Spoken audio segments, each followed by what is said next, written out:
Eu convido os irmãos a abrirem o Apocalipse capítulo 1. A semana passada nós considerámos os primeiros 9 versículos, versos 8. Hoje vamos dar continuidade e vamos do 9 até ao 20, mas para lembrarmos o contexto, aquilo que está escrito, vamos fazer a leitura desde o versículo 1. Portanto, capítulo 1, verso 1. O livro do Apocalipse deve ser lido várias vezes, por uma razão muito simples. Tem uma carga simbólica tão grande, tão profunda, que se nós não estivermos muito a acompanhar, acabamos por perder um pouco essa ligação. E daí que ler uma vez e outra só ajuda, naturalmente, a nós podermos estar bem sintonizados com aquilo que é o texto bíblico. Não é um texto comum, é um texto profético, mas com uma carga simbólica muitíssimo grande. Então convido os irmãos, já abriram com certeza Apocalipse capítulo 1, verso 1 e vamos até ao versículo 20. Revelação de Jesus Cristo que Deus deu para mostrar aos seus servos as coisas, e notem bem, eu mencionei isto a semana passada, mas notem bem, quase cada frase pequena tem um significado muito profundo. As coisas que brevemente devem acontecer, e enviando-as pelo seu anjo, as notificou a seu servo João, o qual testificou da palavra de Deus e do testemunho de Jesus Cristo, de tudo quanto viu. Bem-aventurado aquele que lê, e bem-aventurados os que ouvem as palavras desta profecia e guardam as coisas que nelas estão escritas, porque o tempo está próximo. João, às 7 igrejas que estão na Ásia, graça a vós e paz da parte daquele que é, e que era, e que há de vir, e da dos 7 Espíritos que estão diante do seu trono, e da parte de Jesus Cristo, que é a fiel testemunha, o primogênito dos mortos e o príncipe dos reis da terra, àquele que nos ama e pelo seu sangue nos libertou dos nossos pecados e nos fez reino, sacerdotes para Deus, seu Pai. A Ele seja glória e domínio pelos séculos dos séculos. Amém. Eis que vem com as nuvens, e todo o olho o verá, até mesmo aqueles que o transpassaram, e todas as tribos da terra se lamentarão sobre ele. Sim, amém. Eu sou o Alfa e o Ômega, diz o Senhor Deus, aquele que é, e que era, e que há de vir, o Todo-Poderoso. Eu, João, irmão vosso e companheiro convosco na aflição, no reino e na perseverança em Jesus, estava na ilha chamada Patmos por causa da palavra de Deus e do testemunho de Jesus. Eu fui arrebatado em espírito no dia do Senhor e ouvi por detrás de mim uma grande voz, como de trombeta, que dizia: o que vês, escreve-o num livro e envia-o às 7 igrejas, a Éfeso, a Esmirna, a Pérgamo, a Tiatira, a Sardes, a Filadélfia e a Laodiceia. E voltei para ver quem falava comigo. E ao voltar-me, vi 7 candeeiros de ouro, e no meio dos candeeiros um semelhante a filho de homem, vestido de roupa talares e cingido à altura do peito com um cinto de ouro. A sua cabeça e cabelos eram brancos como lã branca, como a neve, e os seus olhos como chama de fogo, e os seus pés semelhantes a latão reluzente que fora refinado numa fornalha, e a sua voz como a voz de muitas águas. Tinha ele na sua destra 7 estrelas, e da sua boca saiu uma aguda espada de 2 gumes, e o seu rosto era como o sol, quando resplandece na sua força. Quando o vi, caí a seus pés como morto, e ele pôs sobre mim a sua destra, dizendo: não temas, eu sou o primeiro e o último, e o que vivo fui morto, mas eis aqui estou vivo pelos séculos dos séculos, e tenho as chaves da morte e do Hades. Escreve, pois, as coisas que tens visto, e as que são, e as que depois destas hão de suceder. Eis o mistério das 7 estrelas que viste na minha destra e dos 7 candeeiros de ouro. As 7 estrelas são os anjos das 7 igrejas e os 7 candeeiros são as 7 igrejas. Uma das regras de interpretação da Escritura é que ela se interpreta a si mesma. É aquilo que nós tomamos sempre como base. Ou seja, se não encontramos a explicação no contexto mais próximo, ele estará com certeza um pouco mais adiante, mas a Bíblia explica-se a si mesma. Nem que nós tenhamos de varrer do Gênesis ao Apocalipse para encontrar, mas a explicação de algum modo está lá, pela sintonia, pela consonância da palavra, porque ela tem o mesmo e único autor, que é o Espírito Santo. Ainda que escrita por cerca de 40 autores humanos diferentes, a verdade é que há um só autor, que é o Espírito Santo, e ele manteve este fio condutor. E é curioso porque desde o Gênesis ao Apocalipse tudo aponta para Jesus Cristo. Ele é o centro da história. E alguns dizem, mas o Gênesis também fala do Apocalipse? Sim, eu creio que lá em Gênesis 3,15, logo depois da queda do homem, menciona que da descendência da mulher viria aquele que iria esmagar a serpente e que iria ser o Salvador. Já apontado, é aquilo que alguns teólogos chamam de proto-evangelho. Isto é o primeiro evangelho, a primeira boa nova. Depois da desobediência, depois da queda, o homem precisava de uma boa notícia, precisava do evangelho, precisava de uma nova. E o evangelho é boa nova. Então a boa nova foi essa, que da descendência da mulher viria a salvação, e apontava já para Jesus. Jesus é este elemento condutor, aquele que está sempre presente. Estava presente nos profetas, nos salmos, naturalmente com a vinda de Jesus. E agora com a sua segunda vinda. Ele voltará. Esta é uma revelação de Jesus Cristo, aquele que é o autor e consumador da nossa fé, aquele que Deus Pai usou para revelar-se, para dar a conhecer o seu plano, a sua história, aquilo que também que nós encontramos, coisas que brevemente devem acontecer. Havia, só para lembrar, esta grande expectativa da vinda de Jesus. A vinda de Jesus estaria iminente. De facto, alguns considerariam que ela ainda viria enquanto os discípulos, enquanto os apóstolos estariam vivos. Não aconteceu. Nós sabemos que Jesus ainda está para vir, mas sem dúvida alguma que algumas das coisas que deviam acontecer de imediato, outras que aconteceriam mais tarde, outras ainda mais tarde. Entretanto, aqueles que ouvem, aqueles que leem, aqueles que ouvem e guardam esta palavra são bem-aventurados, segundo o versículo 3, e também todo este texto, todo este conjunto de visões.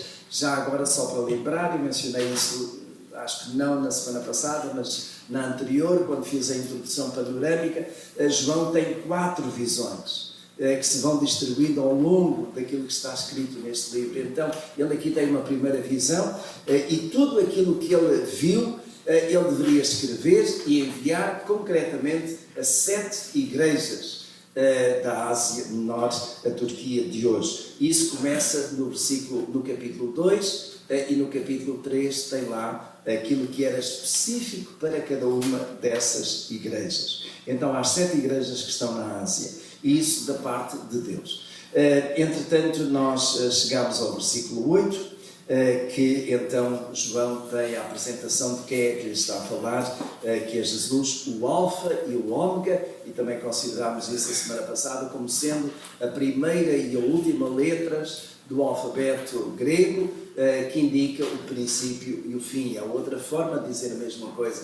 Aliás, apesar de todo o simbolismo que o Apocalipse tem, há ideias que se vão repetindo com uma outra designação, com uma outra forma de apresentar, mas quando nós buscamos o significado de uma e de outra coisa, então ele é reforçado na sua interpretação. Depois diz aquele que é, aquele que era e o que há de vir, apontando exatamente para a eternidade de Deus e particularmente de Jesus. E com isso chegamos ao versículo 9, que é o início do texto de hoje, que vamos considerar do 9 até ao 20. Então eu vou pedir que passem primeiro slide. E temos ali como título o Revelador. Quem é que revela toda esta imagem, toda esta mensagem? É naturalmente Jesus. Ele é o Cristo agora glorificado. Não mais o Cristo desprezado, conforme o pastor Wilton leu lá em Isaías, essa era a visão. Isso era o Cristo que viria na primeira vez e seria dessa forma, machucado, moído pelas nossas transgressões, desprezado, foi crucificado, mas agora é o Cristo glorificado, porque a partir do momento em que Ele é ressurreto, a partir do momento em que Ele ascende aos céus, Ele está glorificado. E é nesse sentido que nós também falamos que um dia nós também iremos para a glória, também seremos glorificados. E seremos glorificados quando sairmos deste corpo, quando de facto tivermos um corpo novo e formos para a presença do Senhor. Então Cristo é glorificado, Ele é o revelador. E é revelador de 4 visões que Ele vai fazer a João. Estamos aqui na primeira dessas visões. Então, considerando ali o revelador, que é Cristo glorificado, João começa por descrever o momento da revelação e relata a primeira visão, uma visão de Cristo exaltado e glorificado. E ele tem ali várias pequenas frases que de facto nos dão toda esta indicação de como ele vê este Cristo glorificado. Primeiramente, ele dá-nos a localização. Onde é que ele está? Digamos, hoje nós pegamos a qualquer lado que não conhecemos, é o GPS, não é? Então ele dá-nos aqui o GPS. Ou seja, João está numa ilha chamada Patmos, que não é mais nem menos do que uma das quase 1000 ilhas que compõem o grande arquipélago da Grécia dos dias de hoje. Na altura não era propriamente a Grécia, havia a Caia, havia a Macedónia, mas tudo aquilo era Império Romano, que havia conquistado toda aquela zona. Mas é uma das ilhas que está, digamos, a sul, no mar Egeu, está a sul de Atenas e a sudeste de Corinto. João estava então nessa ilha quando teve esta visão, e estava lá porquê? Ele era um exilado. Desde a antiguidade, que quando alguém não era bem aceite, quando alguém, de certo modo, era considerado um agitador, um perturbador, um anarquista, se quisermos, alguém que não podia estar livre na sociedade, era lançado na prisão. E, em alguns casos, nas ilhas, que eram prisão. Talvez alguns irmãos se lembrem do passado português, não muito antigo, mas o Forte de Peniche, por exemplo, e também como alguns foram exilados para onde? Para o Tarrafal, em Cabo Verde, não é? Na ilha. E ali estiveram, como que presos. Talvez alguns se lembrem, já agora nos Estados Unidos, de Alcatraz, a famosa prisão de Alcatraz, uma ilha que era considerada inexpugnável. Considerada, digamos, tão sólida, tão segura, que nenhum preso se aventurava a fugir. Mas parece que alguns tentaram, não sei se conseguiram. Mas alguns, o irmão conseguiu sair de lá, não? Não. Mas viram o filme com certeza. Então Paulo estava também em França, não é? Napoleão também foi desterrado para uma ilha, não é? Santa Helena, salve. Então, é exatamente neste espírito que, reparem, não é de agora. Algumas destas ilhas, pela sua, digamos, geografia, por aquilo que estava à volta, eram consideradas, de facto, lugares propícios para a prisão. E João é enviado para esta ilha. E ele está desterrado, exilado, provavelmente à espera que a morte chegue, mas João tem, e se alguns irmãos estiveram aqui nas 2 sessões anteriores, lembrar-se-ão mais ou menos que idade João tinha nesta altura? Por volta de 80. Estaria perto dos 80 ou estaria por aí assim, não é? Porque esta visão, ou até para 90, esta visão acontece por volta do ano 94, 95, 96 no máximo, correspondente a um imperador Diocleciano, que foi imperador nesta altura e fez grande perseguição aos cristãos. E então aí estava João exilado, e ele diz, por causa da palavra de Deus.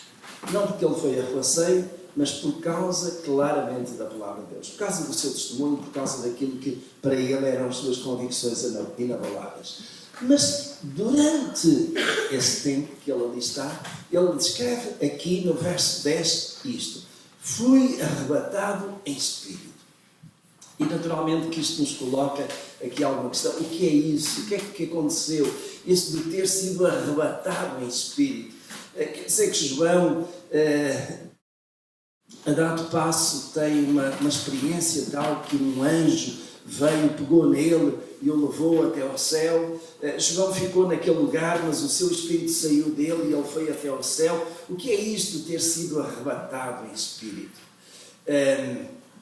O corpo dele, eu creio que ficou no mesmo lugar, mas ele teve uma experiência sensorial, espiritual tão maravilhosa que ele se sentiu transportado para fora dali daquele lugar e como que chegou à presença de Deus. Ele não descreve mais, descreve apenas isto: fui arrebatado em espírito.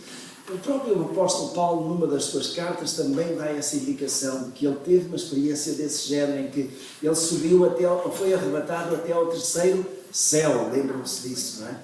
E nessa experiência que ele tem, ele viu coisas tremendas e com palavras que são inefáveis e indescritíveis. João teve uma experiência desse género. Nem todos têm experiências assim, mas João teve. Deus tinha algum propósito de fazer com que João sentisse que aquilo que estava a acontecer não era um sonho, aquilo que ia acontecer não era apenas uma ideia que passava pela sua cabeça, era de facto uma experiência real, com o Deus vivo, de uma forma que iria marcar a sua vida, e não apenas a sua vida, mas de todos aqueles que naturalmente iriam ser os receptores desta comunicação, desta carta. Então fui arrebatado em espírito, mas João acrescenta aqui um detalhe que é muito interessante. Em que dia é que isso aconteceu? No dia do Senhor. E nós perguntamos, não é difícil, o dia do Senhor qual é? Alguém pode dizer, o dia do Senhor são todos os dias. Mas particularmente naquele contexto, naquele tempo, o dia do Senhor era o primeiro dia da semana. Era o dia que eles, desde a ressurreição de Jesus, se reuniam regularmente. Para quê? Para, entre outras coisas, partir o pão. Então, o dia do Senhor, nós ainda hoje usamos essa expressão. Já agora, dia do Senhor, em latim, é Dominus Dei. E daí que vem a nossa palavra, domingo, dia do Senhor. As outras palavras, no nosso caso, têm muito a ver com os feirantes. Segunda-feira, terça-feira, quarta-feira, sábado, mas quando chega a domingo, domingo é dia do Senhor, Dominus Dei. Foi exatamente nesse dia que ele teve esta mensagem. Primeiro dia da semana, dia de culto, de devoção. Isto quer dizer, meus irmãos, ou poderá querer dizer que João estaria no seu tempo devocional, estaria a louvar o Senhor, estaria ali numa comunhão espiritual muito grande com Deus, e nessa altura, então, Deus deu-lhe aqui uma experiência marcante, única, de o elevar espiritualmente à sua presença. Nessa altura ele diz que ouviu uma voz, ainda no mesmo versículo 10. Ouvi por detrás de mim uma grande voz, e ele até acrescenta, como de trombeta. Uma grande voz. E a ideia de uma grande voz é para que tivesse ficado claro para ele, seja claro para nós também, de que não foi assim um som que veio meio, foi uma grande voz, digamos, do início ao fim. A ideia de que ele ouviu claramente, ouviu bem. E isso ficou gravado na sua mente, como de trombeta. A ideia de trombeta aqui está sempre associada, particularmente no Apocalipse, associada com a ideia de chamada. Quando a trombeta tocava, era sinal de que todos tinham que estar bem atentos, porque aquilo que ia ser comunicado era importante, não podia ser esquecido, não podia ser ignorado. O verso 11... ele diz o que é que ouviu nessa voz.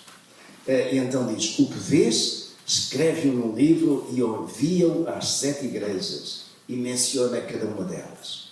E cada uma destas 7 igrejas, nós vamos ter a oportunidade de considerar cada uma delas a partir da próxima semana, eram igrejas que, no meu entender, existiam naquela altura, cada uma delas, nestes vários lugares, da Ásia Menor, na parte mais ocidental da Ásia Menor, Éfeso, Esmirna, Pérgamo, Tiatira, Sardes, Filadélfia e Laodiceia. Só um breve apontamento aqui, em relação a estas cartas, ou estas localidades, nós conhecemos umas melhor do que outras. A que conhecemos melhor, com certeza, é Éfeso. Paulo escreveu uma carta à igreja de Éfeso. Mas também, a última delas, que é Laodiceia, Paulo menciona numa das suas cartas que a carta que vos mando, caso de Corinto, de Colossos, enviai-a também aos de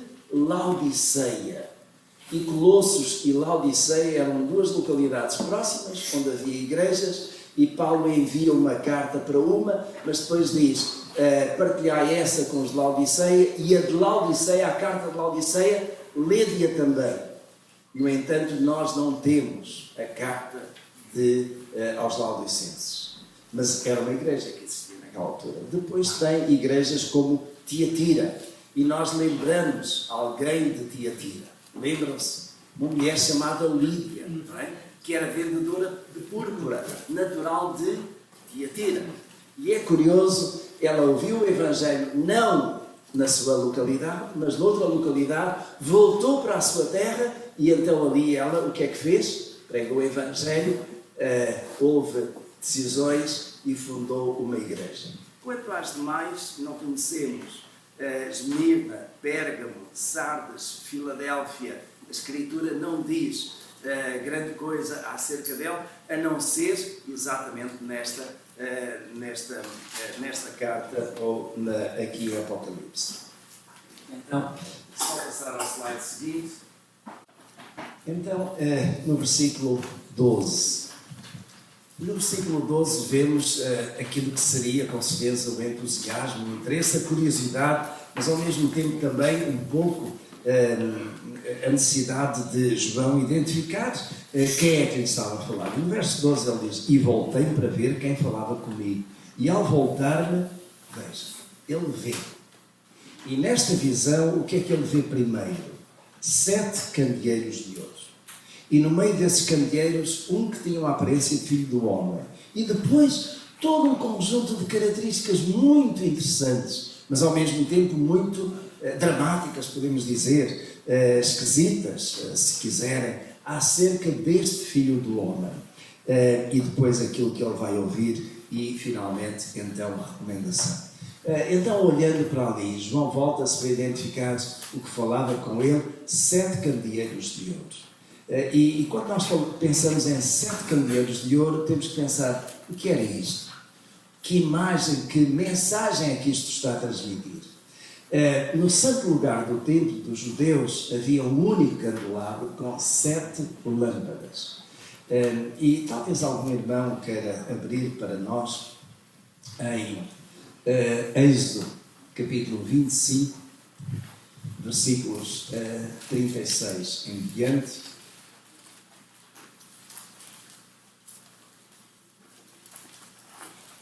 Os seus cálices, os seus braços formarão uma só peça com ar.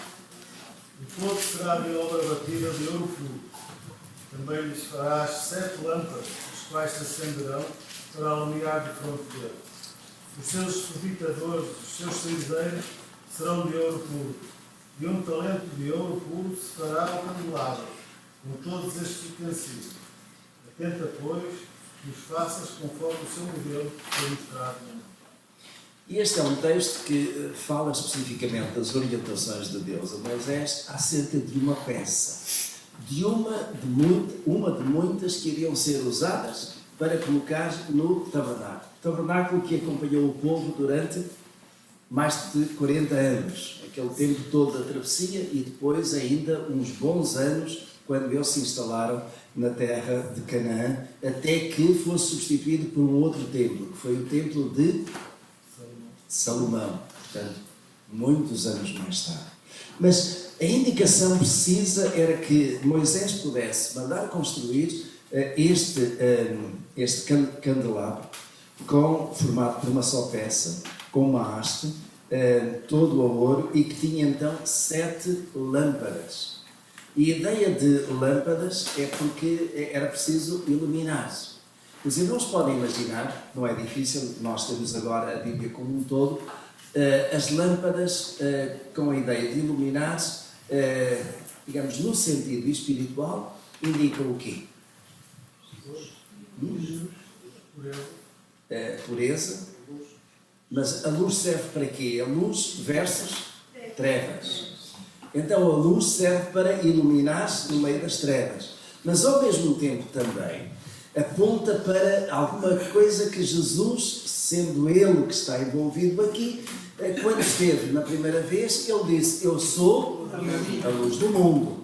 Neste caso concreto, eu sou a luz do mundo. Então Jesus, como a luz do mundo, veio para iluminar aqueles que estavam em trevas. Então a ideia de luz aqui, por um lado aponta para este Jesus que é a luz do mundo, por outro lado, se quisermos, até no Israel devia ser luz para as nações. Então toda esta ideia de luz para iluminar no meio das trevas, do pecado, da idolatria, e deixar tudo isso a claro. Então no santo lugar do templo dos judeus havia um único candelabro com 7 lâmpadas. Uma vez mais, o número 7 é significativo, porque é a ideia de totalidade. Nós podemos ter tendência a pensar 7 como o número da perfeição, certo? Mas eu gostaria que pensem mais 7 como sendo plenitude, totalidade. Ou seja, tudo aquilo que é necessário está ali, não falta nada. Em vez de 7, que é perfeição, ou que é plenitude, que é, digamos, totalidade, nós temos 6. E 6 é o quê? Se quisermos, imperfeição e alguma coisa que não está completa. Por isso é que alguns também consideram que 6 é o número do anticristo, do diabo. Inclusive o número 666, que nós haveremos de ver mais adiante, que é considerado o número da besta. Então estão a ver 6 e 7. Tem no fim de contas esta distinção. Então 7 lâmpadas indica a totalidade, a plenitude da luz. Não falta luz nenhuma, tudo está ali. Na visão de Zacarias, e alguém pode abrir em Zacarias capítulo 4, verso 2, também fala lá de um candelabro com 7 braços. Nós não vamos ter tempo, mas eu recomendaria que pudessem ler depois em casa o resto do capítulo. É uma linguagem simbólica também do profeta Zacarias, mas aponta exatamente para esta mesma ideia de um candeeiro, 7 braços, e neste caso aqui estes 7 representarão Israel como sendo a luz para as nações. Alguém encontra aí Zacarias capítulo 4, verso 2? E o anjo perguntou: que vês? Respondi: olho, e eis um castiçal todo de ouro, e um vaso de azeite em cima com 7 lâmpadas, e há 7 canudos que se unem às lâmpadas que estão em cima dele. E então um candeeiro com 7 lâmpadas, lá estão elas aí. Portanto, alguma coisa que não tinha a ver com o candelabro que estava no templo, não é? Mas é a visão que Zacarias tem e que de certo modo vai transmitir também esta ideia de luz para as nações que deveria ser Israel. Nesta visão de João, os candeeiros separados representavam a igreja. Então, esta é a interpretação que podemos fazer. Este candelabro representa a igreja como um todo, e que neste caso aqui, então, é a igreja que é a luz do mundo. A igreja deve ser a luz do mundo. E os irmãos lembram-se daquilo que Jesus disse aos seus discípulos, lá no Sermão do Monte: vós sois a luz do mundo. E a luz não é para ser colocada debaixo do alqueire, é para estar num lugar bem visível. Então esta ideia do candelabro, aqui, neste caso, a igreja que é a luz do mundo, a igreja que tem uma mensagem para comunicar, a igreja que tem que ser luz no meio das trevas, onde quer que esteja.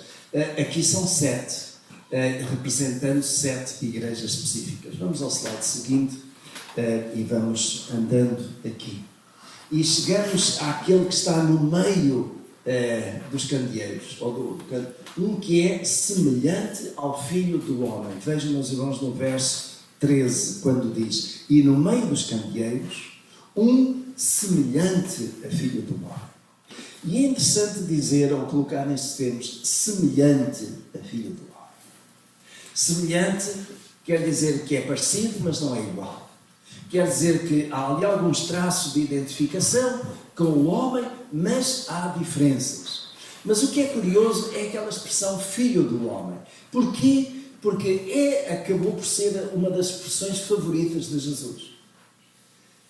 Uma outra, que os irmãos conhecem, é que Jesus se apresentou muito e gostava de se apresentar como sendo filho de Davi. Mas, no caso dele, para ele muitas vezes falou o filho do homem, o filho do homem. O filho do homem não veio para isto, o filho do homem será morto, será crucificado, mas ao terceiro dia ressuscitará. O filho do homem, o filho do homem. Foi uma expressão que Jesus usou muitas vezes.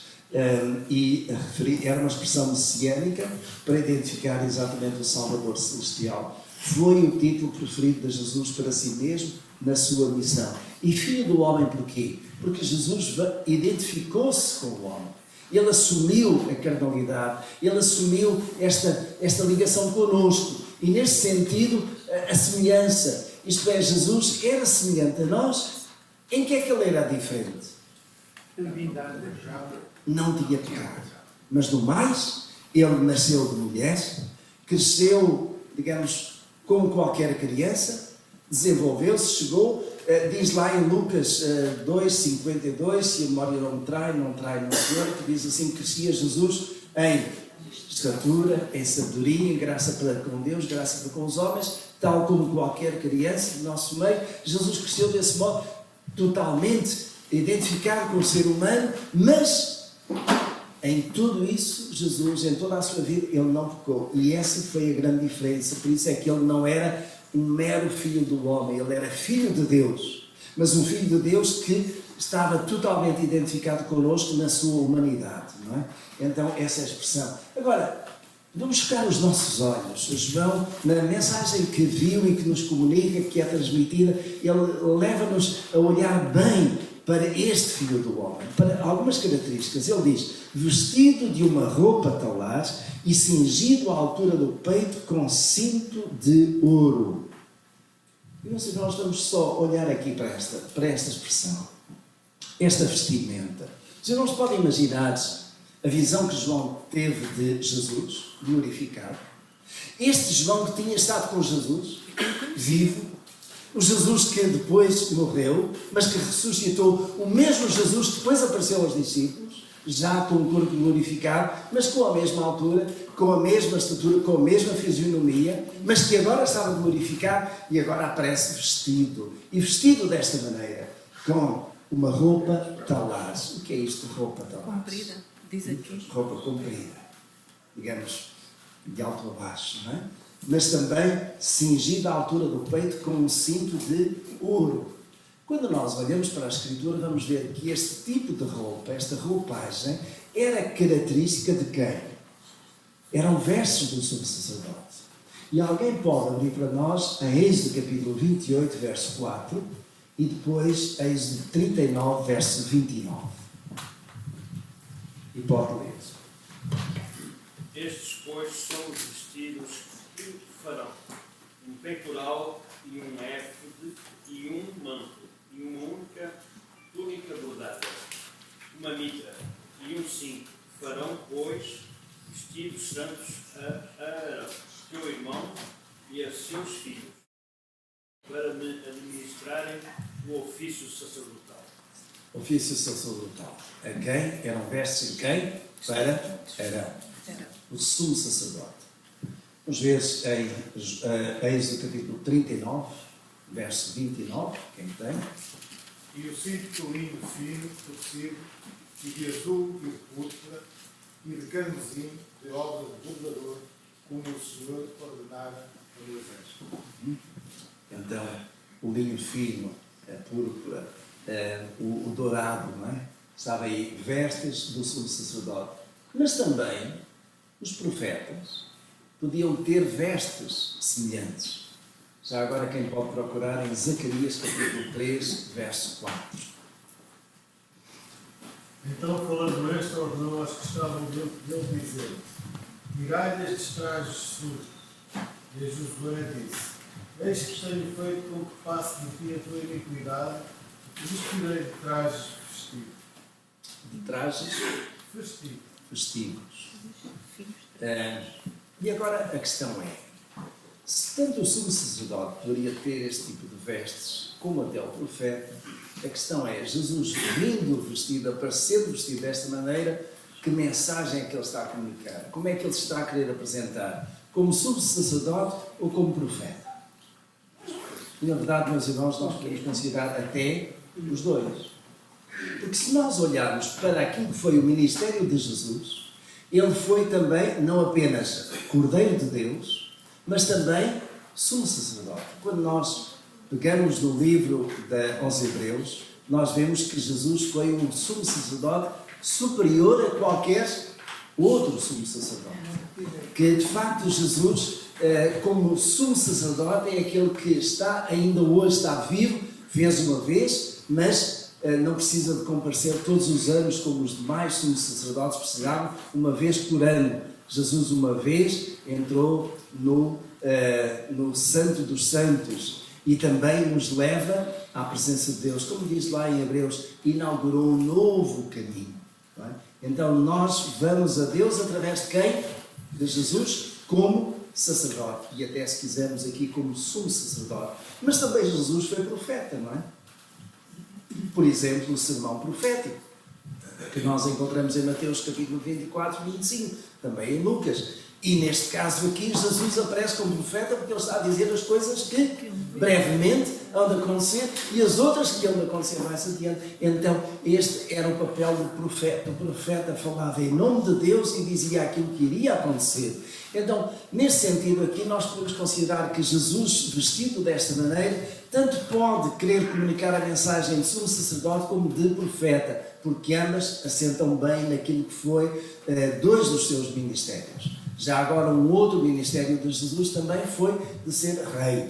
Jesus, então, profeta, sacerdote e rei. O rei vai aparecer mais tarde, porque ele vai ficar no seu reino, não é? Aí. O destaque pode ser sacerdote, profeta ou a dignidade da pessoa. Vamos passar ao slide seguinte, porque vai acrescentar aqui alguma informação mais e nós vamos continuar a ler. E no verso 14 diz, verso 14 do Apocalipse, capítulo 1, diz assim: e a sua cabeça e cabelos eram brancos como lã branca como a neve, os seus olhos como chama de fogo. Não é? Então, vejam, a cabeça, os cabelos, os olhos, e são ver ali. Então representa a sua divindade e santidade. A ideia de cabelos brancos estava, digamos, nos tempos antigos muito associado com idade e juntamente com a idade com sabedoria, com experiência, com conhecimento.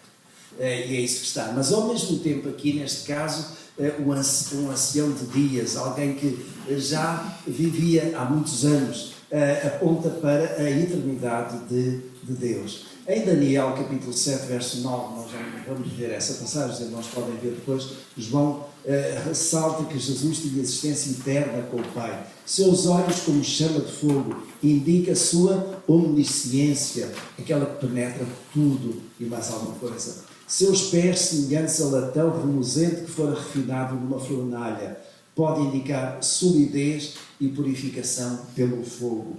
E depois sua voz como a de muitas águas, e é a indicação de uma voz poderosa. Já agora, é interessante, os irmãos estão aí com o livro do Apocalipse aberto. Vejam em Apocalipse capítulo 2, versículo 18. E estamos em plenas cartas às 7 igrejas. Neste caso, a carta à igreja de Tiatira. Apocalipse capítulo 2, verso 18 diz assim: ao anjo da igreja de Tiatira escreve: isto diz o Filho de Deus. E agora não. Como é que o Filho de Deus se apresenta? Tem olhos como chama de fogo e pés semelhantes a latão reluzente. É interessante porque algumas destas características que João viu, digamos, neste relance, vão depois ser características desse Jesus que se vai apresentar às várias igrejas. Voltando ao capítulo 1, estávamos no verso 15 agora. E os seus pés semelhantes ao latão reluzente que fora refinado numa fornalha, e a sua voz como a voz de muitas águas. Verso 16. Tinha ele na sua destra 7 estrelas, e da sua boca saiu uma aguda espada de 2 gumes, e o seu rosto era como o sol quando resplandece na sua força. Capítulo 2, verso 1. Capítulo 2, verso 1 diz: Ao anjo da igreja de Éfeso escreve: Isto diz aquele que tem na sua destra as 7 estrelas, que anda no meio dos 7 candeeiros de ouro. Quem é este? Jesus. E agora verso 12 do capítulo 2. Ao anjo da igreja de Pérgamo escreve: Isto diz aquele que tem a espada aguda de 2 gumes. Os irmãos estão a ver, à medida que Jesus vai mandando cá, ou que estas cartas vão seguindo, aquele Jesus que se apresenta a cada uma delas é o Jesus que João viu com todas aquelas características. Vejam como é interessante, não? Há aqui uma unidade, com certeza. Os olhos... o slide seguinte, por favor. Tinha na sua destra 7 estrelas. Mostra o seu cuidado, reparem, à destra, à mão direita. A parte mais importante de alguém fora de si mesmo, não é? É a direita, não é? O cuidado pelas igrejas. Da sua boca saiu uma aguda espada de 2 gumes. O que era isto da espada de 2 gumes? Quando nós conhecemos o resto da Escritura do Novo Testamento, conseguimos identificar a espada do Espírito é a palavra de Deus. E quando nós chegamos a Efésios, capítulo 6, verso 17, que tem a armadura do cristão, de tudo é defesa, e o único elemento de ataque é o quê? É a espada, não é? E está lá em Efésios 6, 17. Ela é mais afiada que uma espada de 2 gumes. E isto aparece em Hebreus capítulo 4, verso 12. A palavra de Deus é como uma espada de 2 gumes, diz lá o autor da carta, capaz de dividir, digamos, a alma do espírito, não é? Ali. E é por Hebreus que nós entendemos que naquela altura a ideia de alguns é que o ser humano era tricotómico, isto é, corpo, alma e espírito, não é? E esta era uma ideia contrária àquilo que era uma outra filosofia, que era da dicotomia, não é? Mas esse é outro aspecto aí. Literalmente interpretado é uma imagem grotesca, não é? Mas simbolicamente interpretada expressa a verdade de que ele falará e assim será feito, tal como aconteceu na criação, não é, meus irmãos? Na criação, no Gênesis, o que é que nós vemos? E disse Deus, haja, e houve. E disse Deus, apareça, e apareceu. E disse Deus, faça-se, e aconteceu. Então esta ideia de que pela palavra de Deus as coisas acontecem, não é? O seu rosto brilhava como o sol. E a ideia aqui, eu não recomendo a ninguém, mas com certeza que todos nós já tentámos uma vez olhar para o sol quando está bem brilhante, aquela bola enorme de fogo. Cuidado, porque os olhos depois ressentem-se, tem que ser assim rápido, não é? Mas a ideia de luz brilhante, coisa gloriosa, tremenda, das coisas que eu gostava muito quando vivia em Lessa, lá no 4º andar, era olhar para aquele pôr do sol ali, coisa fantástica, não é? O pôr do sol, quando estava ali grande, laranja, é uma coisa tremenda. E isso é apenas da natureza, mas é a ideia de glória do Cristo exaltado. Slide seguinte. João, quando vê isto, talvez se lembre do Monte da Transfiguração. Talvez se lembre quando viu assim os dois no Monte da Transfiguração. Lembra bem. João viu isto e ele caiu aos pés. Verso 17. Quando vi, caiu a seus pés como morto. E ele pôs sobre mim a sua destra, dizendo: não temas, eu sou o primeiro e o último. E num instantinho os irmãos vão para capítulo 2, verso 8, porque numa outra carta, a uma outra igreja, Jesus apresenta-se exatamente desta maneira. É a carta à igreja de Esmirna. Ele diz assim: isto diz o primeiro e o último, que foi morto e reviveu. Vocês não estão a ver a visão que João tem aqui, como que nesta panorâmica é aquilo que depois vai aparecer, como se Jesus se vai apresentar. E meus irmãos, esperem pelas próximas.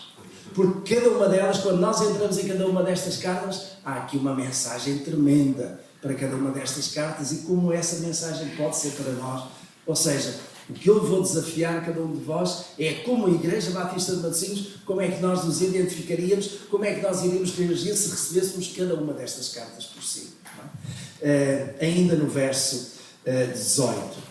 E o que vivo, verso 18 do capítulo 1. E o que vivo, fui morto, mas aqui estou vivo pelos séculos dos séculos. E notem, ele acrescenta aqui, e tenho as chaves da morte e do Hades. E os irmãos vão ao capítulo 3, verso 7. E no capítulo 3, verso 7, há a igreja de Filadélfia, que é uma igreja extraordinária em termos de mensagens. Única, podemos dizer, porque não tem uma reprimenda. A igreja fiel. Ao anjo da igreja de Filadélfia escreve, isto diz o que é santo, o que é verdadeiro, o que tem a chave de Davi, o que abre e ninguém fecha, e fecha e ninguém abre. Então ele tem a chave. E que chave é esta? É a chave de entrada no céu. Mas vamos ver ali. Não temas, eu sou o primeiro e o último, que vivo, fui morto, mas eis aqui vivo pelos séculos dos séculos. Tenho as chaves da morte e do Hades. As chaves são símbolo de autoridade. E tem ali aquela passagem de Mateus 16.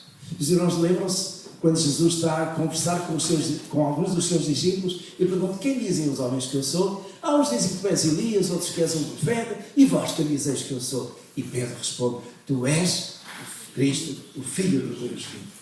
E Jesus vai responder: e eu te digo que tu és Pedro, mas passarás a ser Cefas. Tu és Pedro, e sobre esta pedra edificarei a minha igreja, e as portas do inferno não prevalecerão contra ela. E tudo aquilo que ligaste na terra será ligado, que desligar. Essa é uma passagem interessante, sem dúvida alguma. Mas quem é que tem as chaves de entrada no céu? É Jesus. O Hades é onde estão os mortos. Algumas traduções, já agora eu chamo a atenção para isso, algumas traduções têm inferno. Essa tradução não é correta. A palavra que vem do grego não é inferno, é Hades. E o que é Hades? É o lugar dos mortos. Onde estão os que vão para o inferno, os que vão para o céu. Tem a ver com aquela parábola de Jesus acerca do rico e do Lázaro. Lembram-se? Sim. Morreu um e foi para um lugar. Morreu outro e foi para o mesmo lugar, mas separados por um abismo. Esse lugar é Hades. Hades é o lugar dos mortos no tempo do Novo Testamento. Corresponde ao Sheol, no hebraico, não é? Mas é o lugar dos mortos. Quando é traduzido por inferno, já não é uma tradução, é uma interpretação do tradutor, que não é a mais correta. Neste caso é Hades. Portanto, Jesus tem a chave, não é só do inferno, é também de todos aqueles que estão no seio de Abraão, que é, no fim de contas, o mesmo lugar, mas separados por aquele abismo, não é? E Jesus tem capacidade de não apenas abrir a porta do inferno, ou melhor, daqueles que estão de um lado, como também daqueles que estão do outro, porque todos hão de comparecer diante do tribunal de Cristo. O slide seguinte, e creio que é o último. A ordem é repetida. Escreve estas coisas. E agora veja, as coisas que tens visto, a visão do Cristo glorificado, as que são, e as que são, quais são? São aquelas que estão no capítulo 2 e capítulo 3. Ou seja, quando ele usa esta palavra, e as que são, quer dizer que aquelas 7 igrejas eram igrejas reais que existiam naquele tempo, não ideias futuras. É as que são. E depois ele diz, e as que depois destas vão suceder. E que deste modo, como que ele divide, por assim dizer, o livro do Apocalipse deste modo. O capítulo 1 é as coisas que tens visto, o capítulos 2 e 3 é as que são e que vêm já de seguida, e depois as que hão de acontecer depois destas. E quando nós entramos no capítulo 4, vamos até ao capítulo 16, 17, que é a grande tribulação. E isso, meus irmãos, é tremendo, mas tem a ver com a 70ª semana de Daniel, tem a ver com o sermão profético de Jesus. Então, as 7 igrejas, ele nos dá a explicação aqui no verso 20. Verso 20 diz: eis o mistério das 7 igrejas que viste na minha destra, e dos 7 candeeiros de ouro, as 7 estrelas são os anjos das 7 igrejas, e os 7 candeeiros são as 7 igrejas. 7 candeeiros, lembram-se que os candeeiros tinham a ver com o quê? Luz. As igrejas têm esta responsabilidade de anunciar a luz, de ser luz para as nações. Aquilo que competia a Israel e que Israel se demitiu era a responsabilidade da igreja. Por isso Jesus disse: vós sois a luz do mundo. Então a responsabilidade da igreja ou das igrejas de Jesus é ser luz. Então, por isso mesmo, os candeeiros aqui são 7, no sentido que cada uma delas tem que anunciar, tem que ser luz. Por outro lado, diz aqui que os anjos são o quê? Aliás, as estrelas são os anjos. E os anjos aqui, meus irmãos, levam-nos a considerar um pouco. Tem outro slide? Não. As 7 estrelas são os 7 anjos. Cada uma das igrejas tem um anjo. E se os irmãos notarem, nós vamos ver isso a partir do próximo domingo, quando começarmos a considerar a primeira igreja, que é a igreja de Éfeso, diz assim, capítulo 2, verso 1, ao anjo da igreja em Éfeso. E depois, no verso 8, diz, ao anjo da igreja em Esmirna. Então, a igreja local com um anjo. E quem era esse anjo? Era pastor. Embora alguns considerem que cada igreja teria o seu anjo especial de proteção. Mas a minha interpretação é que este anjo é mensageiro. E quem é o mensageiro na igreja? É o pastor. Então, a interpretação que eu considero mais adequada é que o anjo é o pastor da igreja que recebe a carta e naturalmente vai ter que a ler, vai ter que a comunicar e vai ter que agir em conformidade com aquilo que vem. Mas irmãos, no próximo domingo temos culto, não é? Ou há alguma atividade da parte dos jovens? Temos culto, não é? Eu vou entregar para os irmãos uma folha, um mapa com as 7 igrejas e várias características das igrejas que são comuns a todas elas. E nós vamos preenchendo esse mapa ao longo das próximas 7 semanas. E vamos considerar cada semana uma igreja, porque tem bastante para dar